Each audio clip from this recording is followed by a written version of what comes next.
pesquisa Quest, divulgada hoje, mostra que o presidente Lula segue à frente em todos os cenários de primeiro turno da eleição presidencial, com o senador Flávio Bolsonaro, do PL, consolidado na segunda posição como o principal adversário. É a primeira pesquisa que não é incluído o nome do governador de São Paulo, Tarcísio de Freitas, do Republicanos, entre esses possíveis candidatos. E a pesquisa traz os nomes de 8 possíveis candidatos e também cenários, para primeiro e também para segundo turno. Este também é o primeiro levantamento depois da filiação do governador de Goiás, o Ronaldo Caiado, ao PSD. O partido do ex-ministro Gilberto Kassab, anunciou também que vai lançar a candidatura própria e prevê aí escolher entre Caiado, entre Ratinho ou Eduardo Leite até abril. Bom, voltando para a pesquisa então, foram testados 7 cenários com 8 candidatos.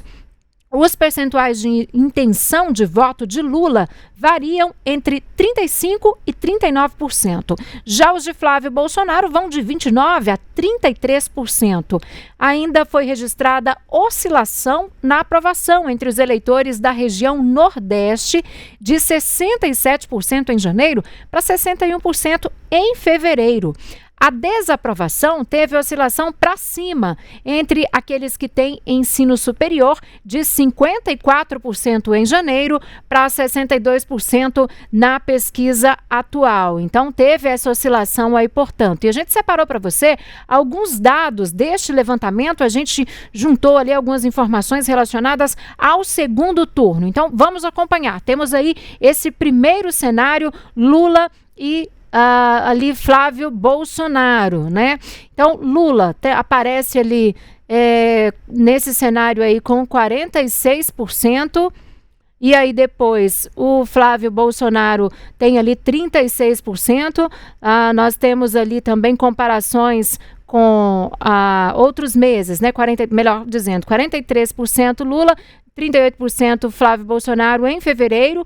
Quando a gente pega ali janeiro, tinha 45%, o Flávio Bolsonaro 38%, lá em dezembro do ano passado, o Lula 46% e o Flávio 36%, portanto, de acordo com essas informações. Indecisos, 2% aí, mantém essa curva, ela se manteve, desde dezembro em relação aos indecisos até agora.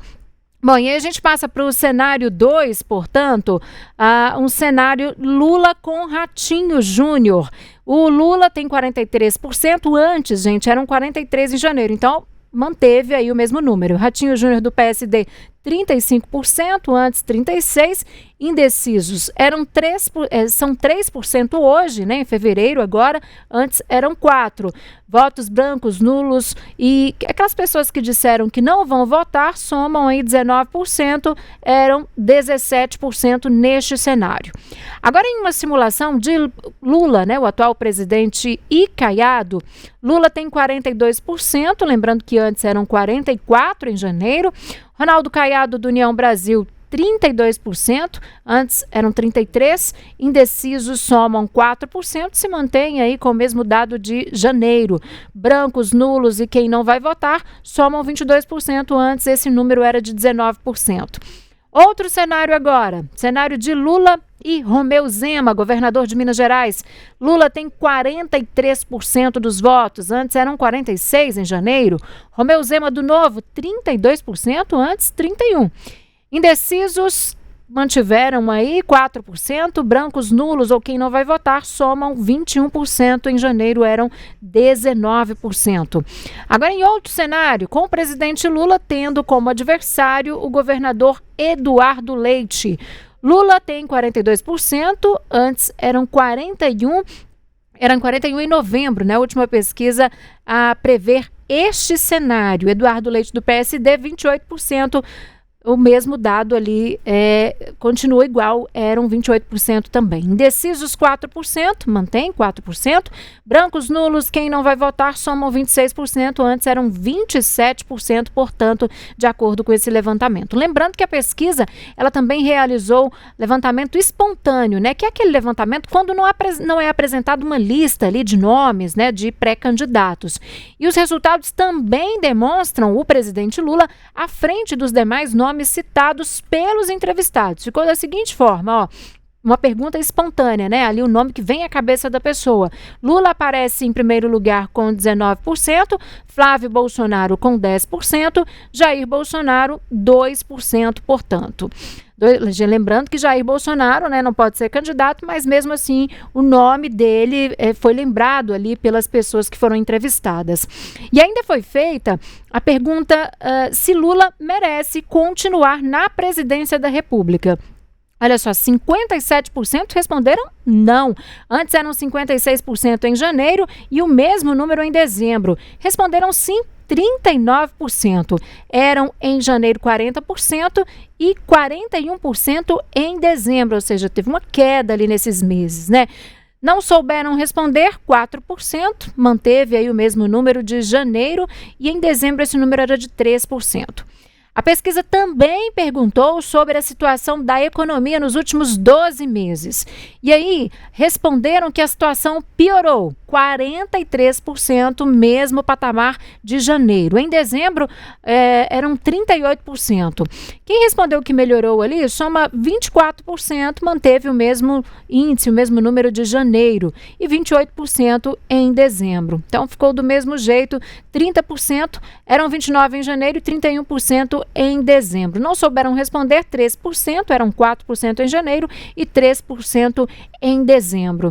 Esse levantamento foi encomendado pela Genial Investimentos, né, e foram ouvidas 2.004 pessoas com 16 anos ou mais entre os dias 5 e 9 de fevereiro. Lembrando que a margem de erro é de 2 pontos percentuais para mais ou para menos e o nível de confiança desta pesquisa é de 95%. Bom, o diretor da Quest, o Felipe Nunes, ele destacou hoje alguns pontos deste levantamento, né? Ele revelou aí a queda, né, residual da vantagem do atual presidente Lula para Flávio Bolsonaro. A diferença era de 7 pontos no mês passado e passou para 5. E é sobre esse assunto que a gente vai conversar agora aqui no Tempo News com o cientista político Lucas Zandona, a quem mais uma vez eu dou as boas-vindas já aqui. E já começo fazendo uma pergunta, viu, Lucas? A gente já pode afirmar de certa forma que de fato o senador Flávio Bolsonaro do PL se consolidou ali como o principal nome, o principal candidato da oposição? Boa noite para você.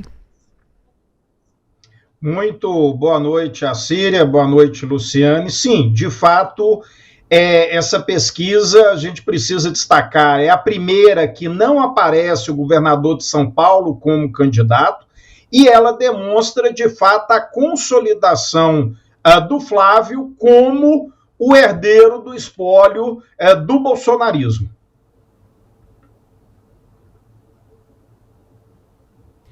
Beleza, Lulandim também tem uma pergunta para você.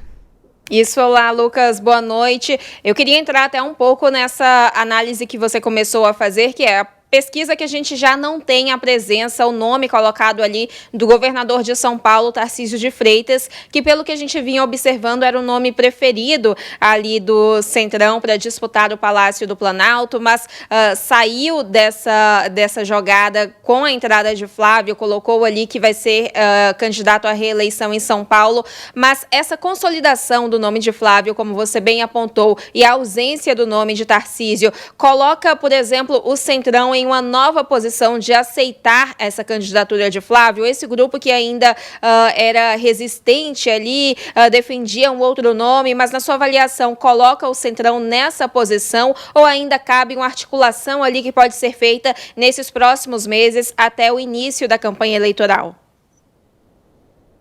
Luciane, eu percebo através da pesquisa e sobretudo aquela parte que é o detalhamento dela, que, de fato, nós temos dois polos. Lula de um lado, Flávio Bolsonaro do outro. Em relação ao Centrão, ele vai ser cortejado por ambos os lados. E é exatamente o que eu preciso afirmar, que não está definido ainda, né? O Centrão, ele é absolutamente fisiológico, ou seja, ele pode se adequar à esquerda, ele pode se adequar à direita, desde que ele esteja no poder. Então, até a definição dos candidatos, nós vamos ter muita negociação, sobretudo, não só em relação ao Centrão enquanto aspecto político, mas também em relação aos eleitores, que não se identificam como lulistas nem como bolsonaristas. Agora, Lucas, outro ponto que eu queria ver com você em relação a essa manutenção da liderança do presidente Lula nessas pesquisas. De certa forma, a gente já esperava por isso, né? Mas aí tem uma certa oscilação ali na aprovação e o aumento da percepção negativa da economia entre os eleitores. Como que a gente pode explicar esse cenário? Olha, esse cenário, ele vai se definindo, mas ainda estamos muito preliminarmente para fazer qualquer afirmação mais contundente, até porque a campanha não está na rua. Mas o que nós precisamos destacar nesse primeiro momento é que a desaprovação, se você conferir com a pesquisa de janeiro, ela continua basicamente no mesmo patamar, a desaprovação do Lula, e em relação à aprovação, ela cai, mas ainda está dentro da margem de erro, ou seja, eu não posso falar tecnicamente que caiu, mas que apresenta uma tendência de queda, mas ainda está dentro da margem de erro. Agora, um fato é contundente aqui, que é justamente o que eu disse acerca do detalhamento da pesquisa, foi a queda da avaliação do Lula no Nordeste.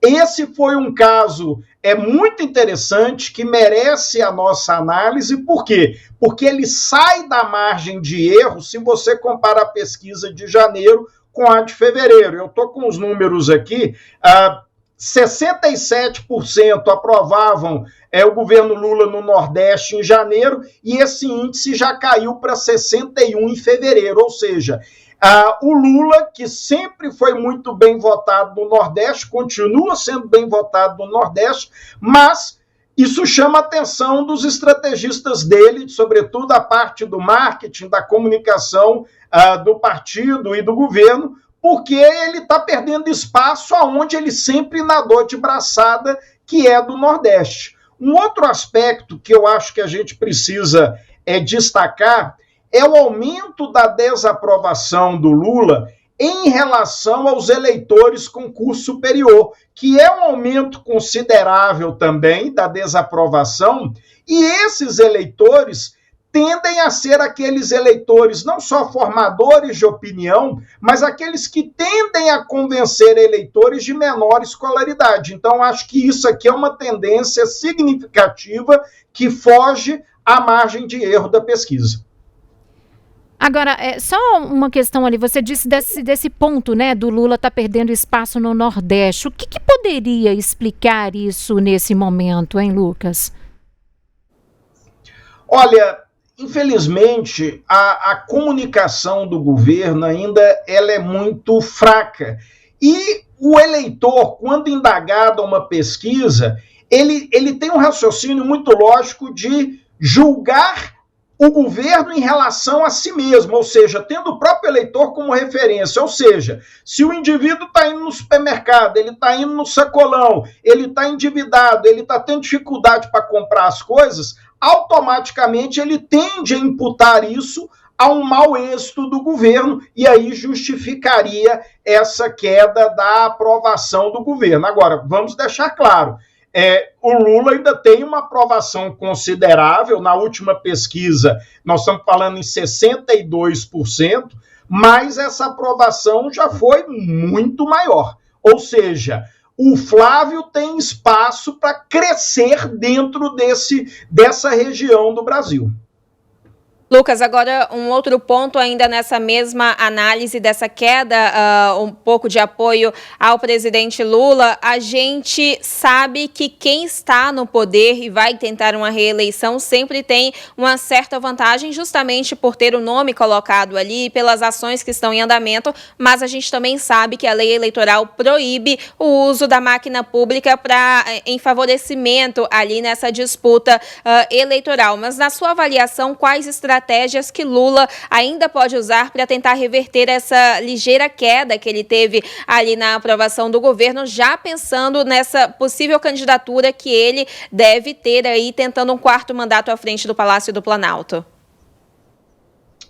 Primeiro, acho que o Lula tem que aumentar a interlocução com os prefeitos, com as lideranças locais. Em alguns estados do Brasil, essa definição e esse apoio do presidente está demorando a sair. Nós vemos a questão aqui do próprio estado de Minas Gerais, a questão do Rio Grande do Norte, e isso, enquanto vai demorando o Lula estabelecer o seu palanque nos estados, isso tende a fortalecer os candidatos de oposição, que apesar de não terem a campanha ainda não é permitida pela Justiça Eleitoral, mas estão fazendo as suas palestras, as suas viagens, estão fazendo interlocução com os prefeitos, estão contactando os seus eleitores, estão fazendo esse corpo a corpo, então isso é um aspecto importante.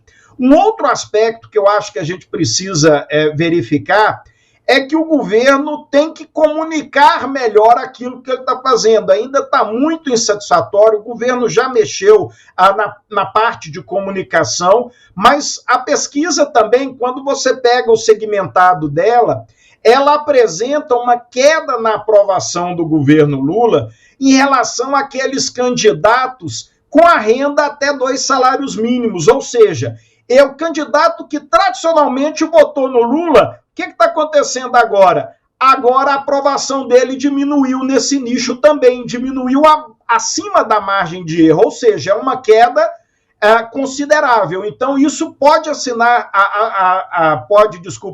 pode acender o sinal amarelo aí para os estrategistas da campanha do Lula, porque ele tem que melhorar a comunicação aonde ele é forte, mas ele precisa também articular aonde ele está perdendo. E a pesquisa também apresenta essa segmentação. O Lula está perdendo em relação aos evangélicos. Quando você pega o recorte da pesquisa por religião, mais católicos aprovam o governo Lula do que evangélicos. Então, você vê aí uma grande insistência do Lula em ter uma articulação contra os evangélicos, mas os evangélicos não são um grupo homogêneo e ainda assim essa dificuldade é histórica, não é de agora, e que de fato o governo Lula, enquanto pessoa, ainda tem muita dificuldade de articular o apoio dos evangélicos, que têm um voto bastante coeso, atrelado à profissão de fé que cada um deles tem. Agora, Lucas, essa diferença aí que a pesquisa trouxe entre o presidente Lula e o senador Flávio Bolsonaro, né, 43% a 38% neste cenário, na sua avaliação, está de fato dentro aí de um cenário confortável ou é competitivo? Não, é absolutamente competitivo. Por quê? Porque esse dado que você trouxe, nós precisamos confrontá-lo com relação à rejeição do Lula e do Flávio. E eles estão bem próximos à rejeição de um e de outro. Só que se você compara com a pesquisa de janeiro, a rejeição do Flávio, ela diminuiu e a do Lula se mantém estável. Ou seja, o Lula, ele vai ter que fazer muito mais esforço para diminuir essa rejeição, enquanto o Flávio está conseguindo angariar eleitores que inicialmente não eram eleitores simpatizantes do bolsonarismo. Agora, outro ponto que eu queria destacar também, a gente falou lá na abertura, lá no início da nossa conversa, né, dessa consolidação do senador Flávio Bolsonaro aí como o candidato de fato, né, da direita. Você acredita que isso já é um fato, já está de certa forma consolidado, ou pode ser que haja também espaço aí para a possibilidade de um outro candidato emergir? Vamos lá.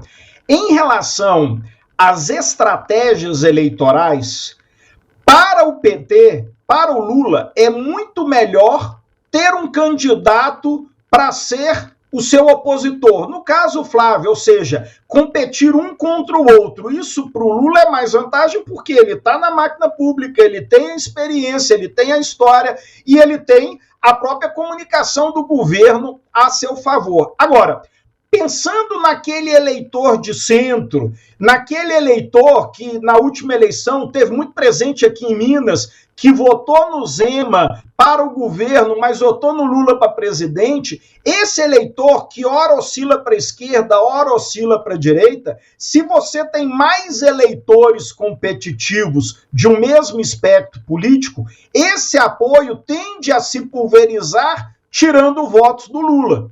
E aí, o que acontece? A estratégia de já começar o primeiro turno, Lula versus Flávio Bolsonaro, é uma estratégia que é muito boa para o Lula, mas para o Flávio Bolsonaro o ideal, ou que ele montasse uma grande frente ampla com os candidatos de direita, o que eu acho que é muito difícil acontecer, ou vários candidatos defendendo o mesmo programa, as mesmas atuações políticas, o mesmo espectro ideológico político da centro-direita, ora mais ao centro, ora mais à direita. Para quê? Para angariar esses eleitores e aí sim, no segundo turno, todos esses candidatos tendem a apoiar o do seu espectro, que aí no caso seria o Flávio. Seria uma estratégia mais vantajosa para o candidato que está menos avaliado, que no caso seria o Flávio Bolsonaro para o segundo turno.